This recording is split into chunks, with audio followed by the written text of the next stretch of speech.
Good morning. Welcome to Living in the Flow Radio. I'm Dr. Ruth Cherry. My books are Living in the Flow, Practicing Vibrational Alignment, and Accepting Unconditional Love. Both are available from Amazon, or you can order them through my website, Meditation Intro. So many of us feel uncomfortable with our feelings. We fear vulnerability. We want to ensure that it never recurs. We might say, if I were different, then I wouldn't feel the way I'm feeling.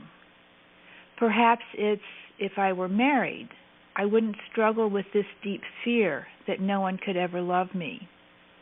Or maybe it's, if I had money, no one would laugh at me. Then I wouldn't be embarrassed. Or perhaps it's, with enough education, I'll feel as good as everyone else. These thoughts are logical, and they're all that our controller minds can do with our feelings. But feelings are to be felt, not managed. It's terrifying and overwhelmingly painful to feel I'm not good enough to be loved. Of course we want to escape that experience, but it is an experience. Experiences exist in the moment.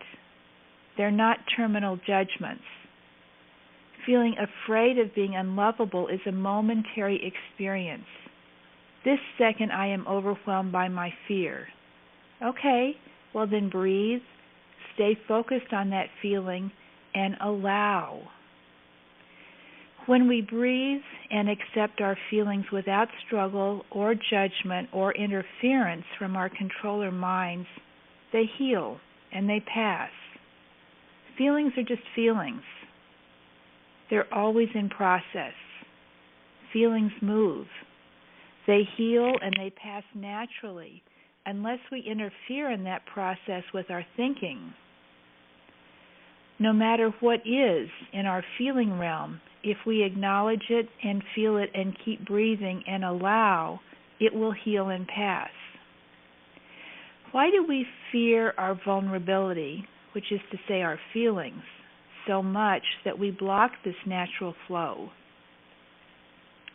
My guess is that it's because we're not anchored in that central place of peace which exists absolutely in each of us.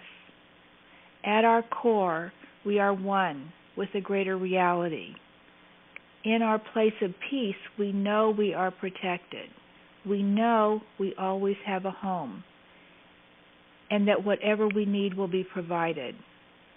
And when we know that, we also know that the feeling of this moment will pass, and we will be fine. It comes down to who or what is your God. Using the word God doesn't really matter. Dogma is irrelevant. Structure is only external. Having a peaceful core inside makes life experience meaningful. Our peaceful core offers us an anchor. Anchoring doesn't happen from our heads or from our thoughts.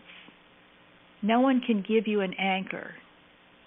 An anchor inside develops from the experience of staying present to yourself no matter what. Whatever feeling, whatever thought, whatever impulse, we stay present to ourselves. We stay focused. And we're open to everything going on in us. We pay attention. I don't know of a better way than that to build self-esteem. By practicing presence, we give ourselves more than we can get from another's adulation. We can't take in from outside us that kind of solidity. We stay with ourselves no matter what, and we confirm ourselves. By our presence, we say, I know I am worth love, for we are practicing loving ourselves.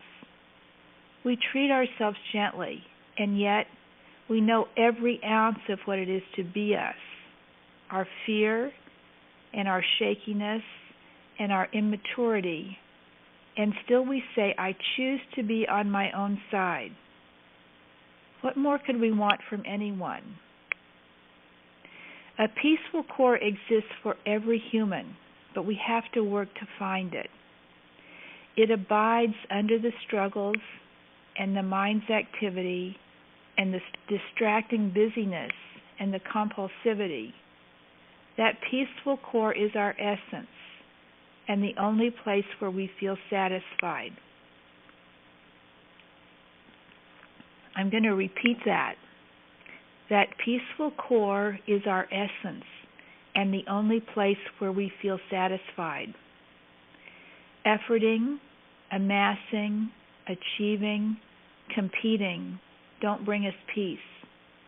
And yet those are the gods many of us choose. Your God is whatever is the basis for your decisions. Do you make choices you hope will make you look good to others?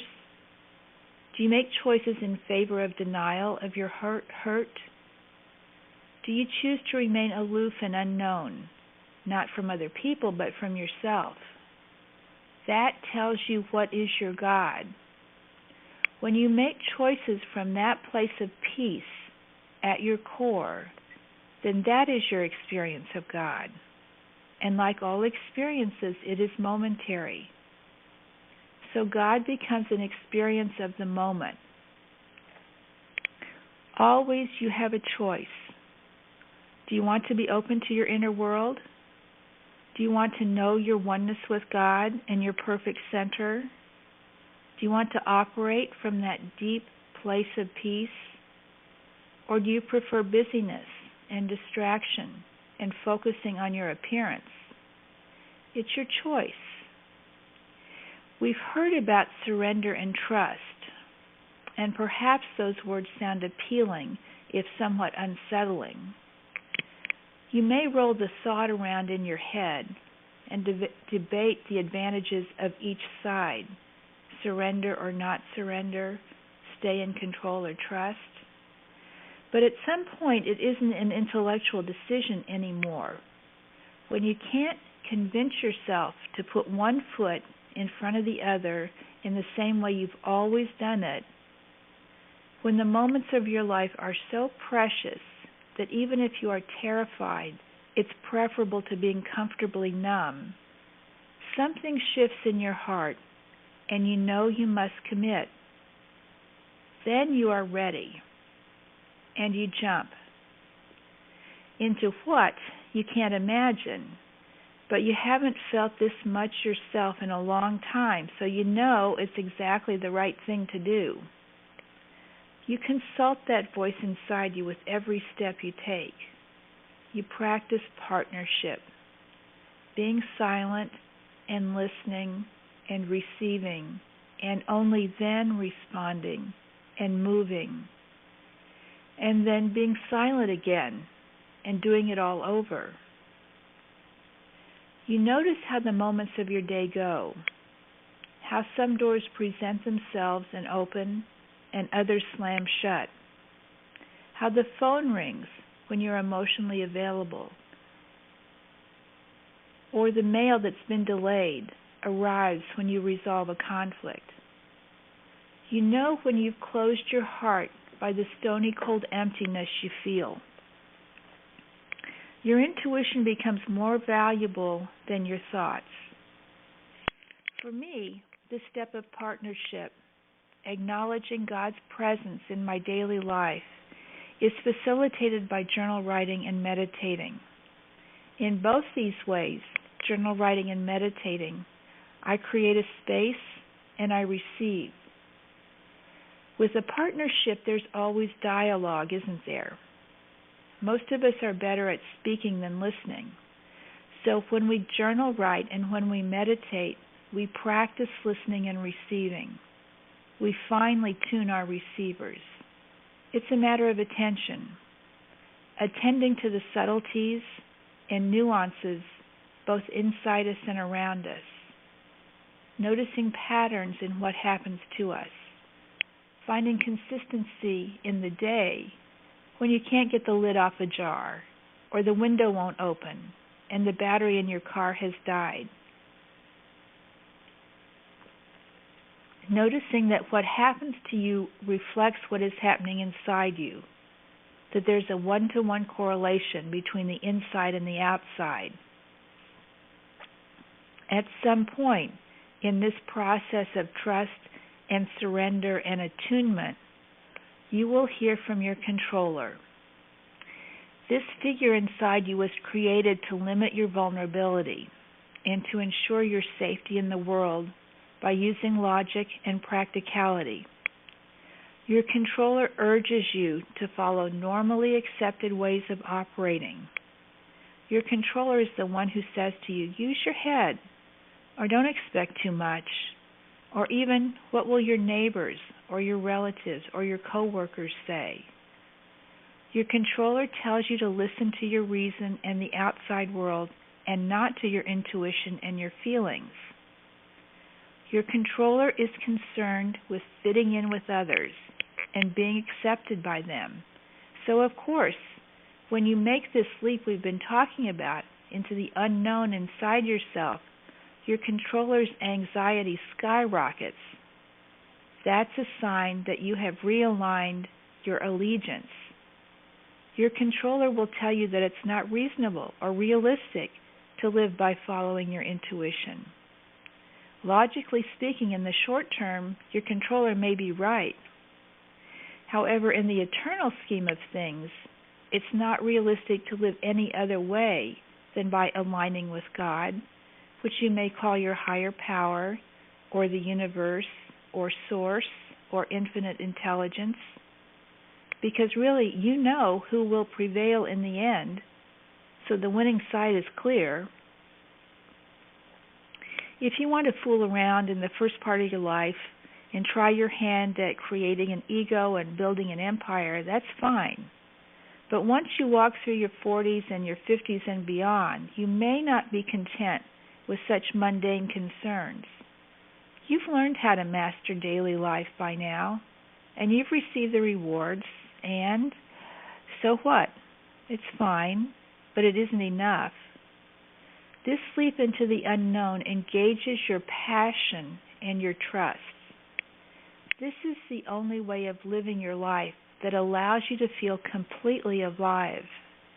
It is only with the acknowledgement of the divine in our consciousness that we experience the wholeness which we know in the marrow of our bones is our birthright. It is the only satisfying and, yes, I would say reasonable way to live. So without understanding what we're committed to, we commit to the process of trust and surrender. The process becomes all important, not the outcome or the appearance. We are not doing this to earn something or to get somewhere. We align with the deepest part of ourselves for wholeness and unity. We know we are not living our lives completely and fully by just staying in our heads and being successful and nice and respectable. It's only by allowing the God essence in ourselves to guide us that we are truly living in integrity. Being a partner with God is simple. It demands only that we listen, that we receive, and that we say yes. Nothing complicated there. It's only our fear that blocks us. It's not feeling our fear that's the problem. It's not feeling the fear, which actually really is present, and pretending it's good judgment that we're using. Our controllers are so adept at rationalizing and pretending like they're adults that sometimes it's hard to see the fear behind the controller's words. It's always feeling some feeling directly and responsibly and completely that the controller wants to avoid.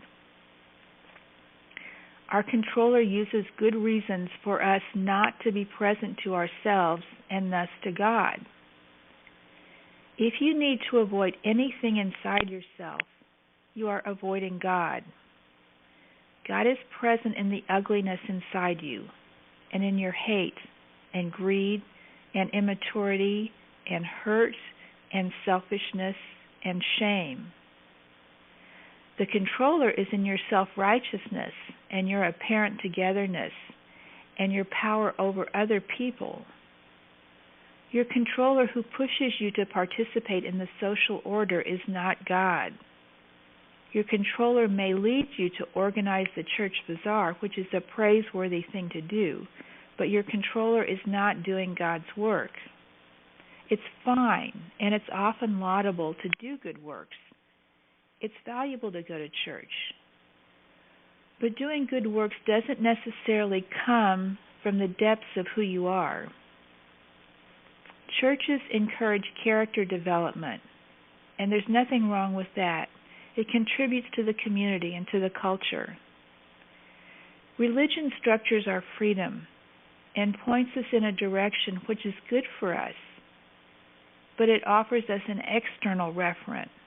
It gives us the rules and assumes the authority. Again, there's nothing wrong with that at a certain point in our lives. Before we learn to know our inner authority, the conscience the church provides keeps us in line. Being active in the church may come from our controllers who prefer focusing on behavior rather than the open-endedness of consciousness and oneness with God and momentary attunement. It's easy to do something. Doing is defined and time-limited, but to be, that's another story. A being or consciousness doesn't end. It doesn't cease when we sleep or when we're silent or even when we die. It's ongoing, constantly evolving, and it is our job to continue this attunement of our consciousness that permits the experience of greater and greater oneness with God. For really, that's all there is. God is. We are expressions of God.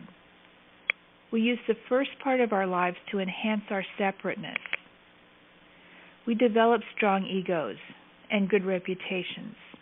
In our 40s and 50s and beyond, we release our striving, and we realize that the struggle itself is the problem.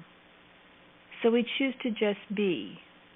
We be, and we breathe, and we wait. But the controller is the part of us that knows how things should be. So we often hear from her when we make this choice to be and to breathe and to wait. The controller knows what's right and what's unacceptable and how we should look. She has a vision which she is sure will make our lives turn out just the way we want, and that will then lead us to happiness. We listen to our controller and we trust her during the first half of life. She gets us through school and work and child rearing. She focuses on behavior and activity and doing, and we garner some rewards. We fit in, our kids look fine, we achieve respectability. And then after a few years we say, and what now? We can let the controller keep pushing and positing goals for us and repeating the first half of life, but really, isn't that a bit empty? There must be more to life than our minds can suggest. And then we realize we've benefited as much as we can from the controller. Now we need to listen to an as yet unheard from part of us. In our quiet moments, when we're not too focused, we hear from our hero. The hero is not ego-based or fear-based, as is the controller. The hero lets go and surrenders, and lives in a state of surrender. Life flows through our hero. Our hero doesn't direct life. And if we forget that momentarily, we can breathe into that peaceful place inside us, even if we can't feel peace at the moment, because we remember that it's there, and we say, I am available. Our hero knows that the second half of life is for practicing attunement, and our hero checks in regularly by meditating to practice that attunement. It's not about success or acclaim. It's simply experiencing her oneness with God. At the end of the day, the hero gives thanks for experiences of God, and she also gives thanks for everything else. She knows that disappointments are opportunities to move more deeply inside and to heal at a depth of consciousness that hasn't yet been explored. The hero pays attention to the details of daily life in a non-proprietary way. She observes the patterns and the themes. She watches her feelings and reactions and releases them and lets them pass. She watches the outside world and notices the details that mirror the inside world, and she breathes and surrenders. She appreciates the oneness of the world around her and the world inside. It's all the same. It is truly a hero's journey to maintain a constant state of attention and availability. When the controller intrudes too loudly, the hero gives her a job to do that's appropriate for a controller. Managing a project, or organizing a closet, or making a list. The controller solves problems. The hero keeps her focus on attunement and availability. Owning our power, which is living from our hero, is the greatest second half of life challenge for all of us. We come from our peaceful centers, and we nurture that peace. That's what our power is, our personal experience of the peace that exists beyond our individual selves. That peace already exists. We can participate in it or not. It's up to your hero. Have you heard the phrase, "Be still and know that I am God"? We are asked to know, that is, to be present, to experience our oneness with God. Isn't that an amazing thought? I am one with God. You are one with God. Our power lies in being still and knowing our oneness, and that is hero's work. The hero listens and is committed to being present. She doesn't know if she will act or what she will do. She doesn't think about the future. The hero is available now. She's not caught in resentment from some injustice that truly was an injustice, but now is past. She doesn't take offense, because taking offense is as bad as giving offense, and breaks her knowing that she is one with God. She practices forgiveness, so she won't lose her experience of oneness. The hero doesn't let anything interfere with her experience of oneness. The controller and the hero are each good parts of us. Are you willing to let each part of you have time this week? Your controller can get something done, and your hero can practice availability. Will you do that? I will be doing that. Again, this is Dr. Ruth Cherry. My books are Living in the Flow, Practicing Vibrational Alignment, and Accepting Unconditional Love, available from Amazon. My website is Meditation Intro. Have a good week.